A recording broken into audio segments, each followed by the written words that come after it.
I'm going to start with the sports pages though first. So, Solskjaer seizes his chance. That's it. So, like, the games at Wembley are really good. Like, when they're big games and the crowd is full and the Spurs fans are chanting and it's corner after corner after corner after corner for Spurs, they're great. I always thought it was just me that thought about the venue of a game that actually has a material impact on a game of football. As in, it doesn't really, but when a game is good, it's enhanced by the fact that it's Wembley. One of the grounds that does it the opposite way around is Stamford Bridge, where you're watching a crap game at Stamford Bridge and you're like, this thing feels tiny.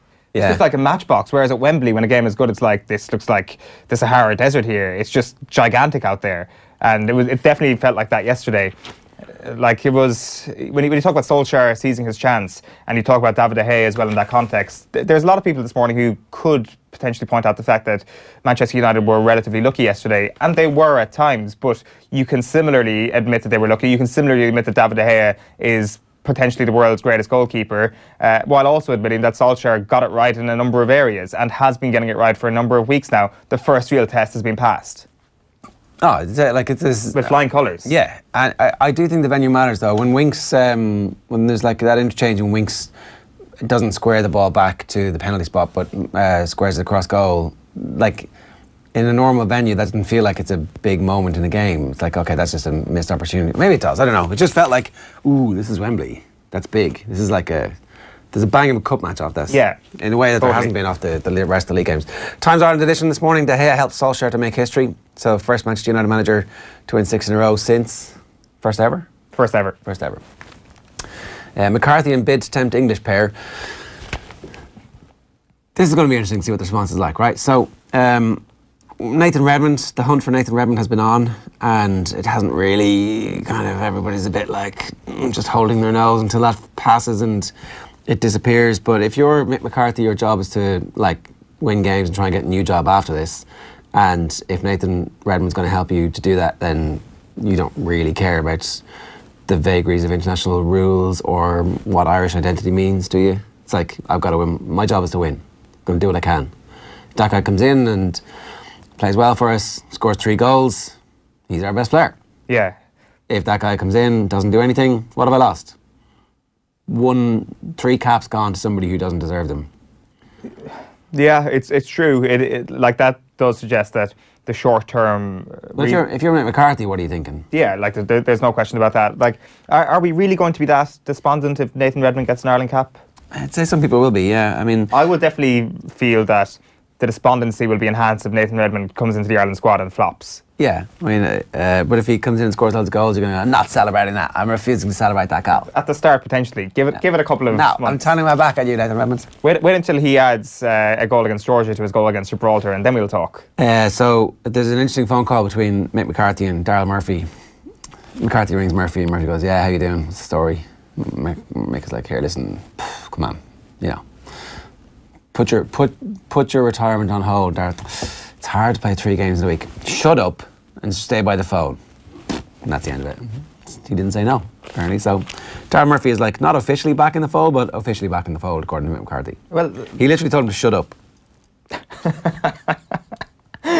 He's desperately out there hunting for a striker. Of course, Mick McCarthy is a big defender of Daryl Murphy. Daryl Murphy, who of course in, I want to say the year 2014, didn't get given the Championship Player of the Year, and Mick McCarthy was livid about this. Who did get the Championship Player of the Year? Patrick Bamford, who of course is on the sides of Mick McCarthy at the moment. Yeah. The injury-ravaged Leeds United striker, apparently quite open to the idea of playing for the Republic of Ireland in the near future. Will Keane is the other one. So he's going to meet Bamford in Leeds, or has met Bamford in Leeds. I'm not sure. I'm not sure where exactly that is, because the use of the continuous present to describe the tense is a little bit confusing. It makes it way more exciting, the continuous present. Yeah. It maybe seems this like meeting has already happened, maybe it hasn't. I take it as a positive that Patrick agreed to meet. I hope he wasn't getting me to travel to Leeds to say he's not interested. That would suggest they haven't met. Well, you just don't know if it's in the past, the present, or the future. No. That's what makes it so exciting. Helping Hands, De Gea heroics. Heroics strengthen case for Solskjaer. It does strengthen the case. It makes it like a really live thing. We were saying, what does he have to do? You know, knock PSG out and the job is his, right? That's it. Mm-hmm. I think that they would make that appointment after the PSG game and roll that thing into the rest of the season and the summer. Well, Adrian made a good point on Friday's show that Manchester United... What's rare is beautiful. What was that? Weird looked at the camera for.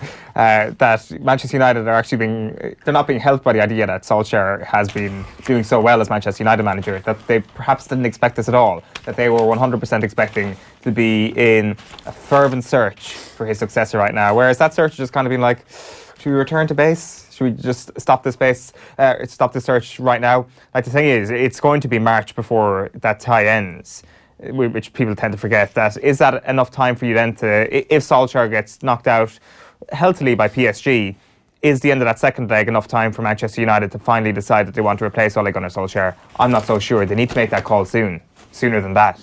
Sooner than the summer? The start of March. Not the call about who's going to replace him, but the call that they are going to replace him. Oh, well, I think you talk to everybody, and then you have a process, and you give Solskjaer now the opportunity to... If you want somebody like Maurizio Pochettino, you need to be giving them some sort of... You can't go to Maurizio Pochettino and say, well, if we get knocked out by PSG, the job is yours. If we beat PSG, the job isn't yours. You need to interview for the job now, Maurizio.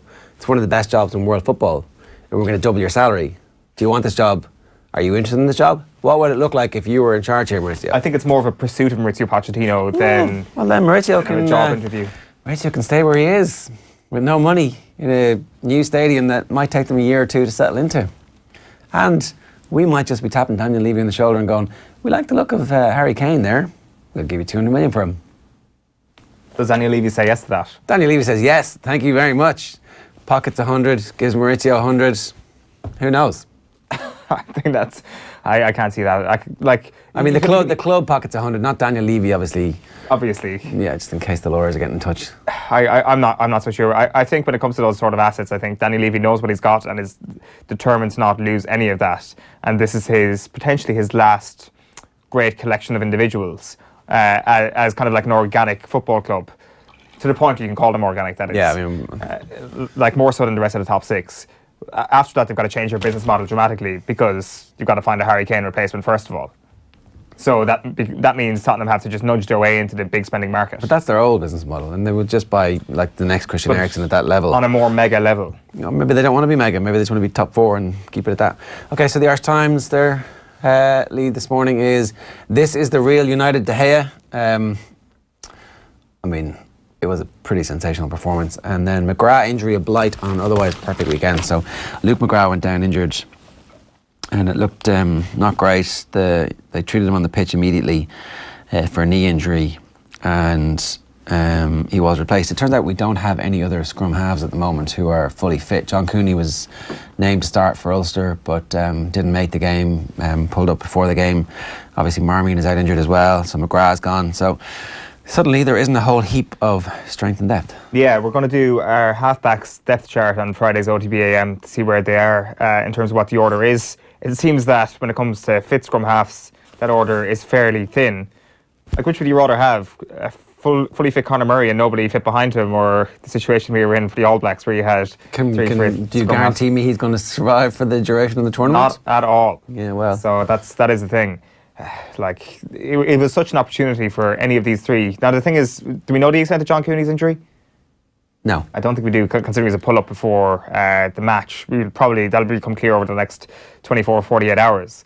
That, like, you make the leap, and you look at Marmion obviously going through surgery. That Luke McGrath injury did not look good on Saturday. John Cooney pulling up in training, just by pure naked eye, looks the least severe of those three injuries. I could be totally wrong here, and it's speculation.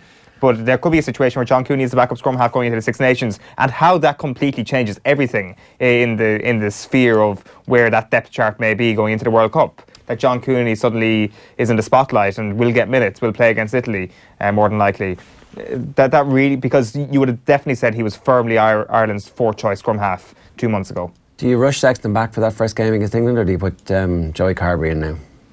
Well, that's the storyline that may dominate the next couple of weeks.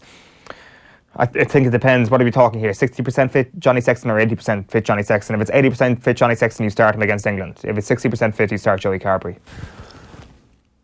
Because 80% fit Johnny Sexton gets you to whatever, 60, 70 minutes, assuming he doesn't take anything substantial in terms of hits or collisions over the course of the game? I think you start, if he's any less than 100, and there's probably a case anyway for saying, okay, this guy's in form, need to give him game time in big games, this is about as big as it comes, let's go, let's roll, let's see what this is.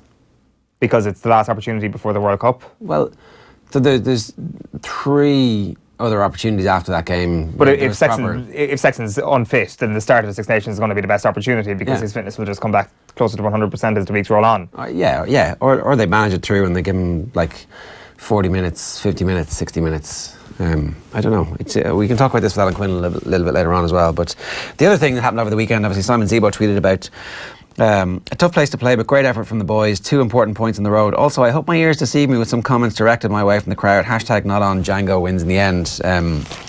So a quick search reveals that Django is the nickname that the Ireland players apparently gave Simon Zebo back in 2013 when he made the squad for the first time. Or maybe they inherited it from Munster, who knows. But you definitely would have seen Zebo referring to himself as that before in the past as well. So yeah, it'll be interesting to see exactly what comes of this. Apparently Racing have not made yet a formal complaint to the PCR. That was certainly the case last night, according to the newspapers. We'll chase that up this morning to see if there has been any complaint since. But you would hope that Racing do make a complaint if anything was said, and that it is investigated properly, because, you know, it's bullshit. There's no way that anybody should be hearing stuff at any point on a rugby field in Ireland. Absolutely no way that should be happening. So let's wait and see. But hopefully Simon Zebo does make a complaint. Hopefully Racing follow through with it too, and we'll see where it goes. Yeah, that is the lead story on the back page of the Irish Daily Mail this morning. Ulster probe is the headline. Abuse inquiry launched after Zebo's tweet. The Ulster statement says Ulster Rugby condemns all forms of abuse and will work robustly to investigate any complaints received. The back page of the Herald this morning is Rice will be my main man. Irish boss McCarthy reveals he will build his team around midfielder if he snubs the English. And also a story here by Frank Roach. Only Kerry can stop Dublin's run, says Curran. That's Paul Curran, who can't wait to see how the Dubs handle the pursuit of a history-making 5th consecutive All-Ireland title. Reckons Kerry are their biggest challengers. Back page of the Mirror is now he's a keeper. Solskjaer hails De Gea as a true United great as he puts himself in pole position for top job. And Salah penalty a gross injustice, says the other headline here. Liverpool clinging on to a 7-point lead at the top of the Premier League. Manchester City, I say clinging on to a 7-point lead, that's kind of a bit of an oxymoron there. And Manchester City playing tonight against Wolves in the Premier League to try and close that gap back to 4. A back page of the Irish Daily Star is simply the best. Ole says David is world's finest. You've got that Zebo story there, and some positive news regarding Seamus Coleman back in the Everton team for their win yesterday in the Premier League. Back page of the Sun is Wembole Tremblay. Have a morning to you. No, it's crap. Posh fears for Crocked Cane. Well, it is the only pun I've got to this. Well, simply the best, probably not as good as Wembole Tremblay. You've also got Bonner Rage over Star Trio. So furious Donegal boss Declan Bonner has refused to confirm reports he has axed star forwards Mark McHugh, Stephen McBearty and Darragh O'Connor. It'll be interesting to see how that story develops over the next couple of weeks with the National League a fortnight away. And finally for me, the back page of The Guardian is This is the Real United. Brilliant De Gea hails Solskjaer's team after his save seal victory.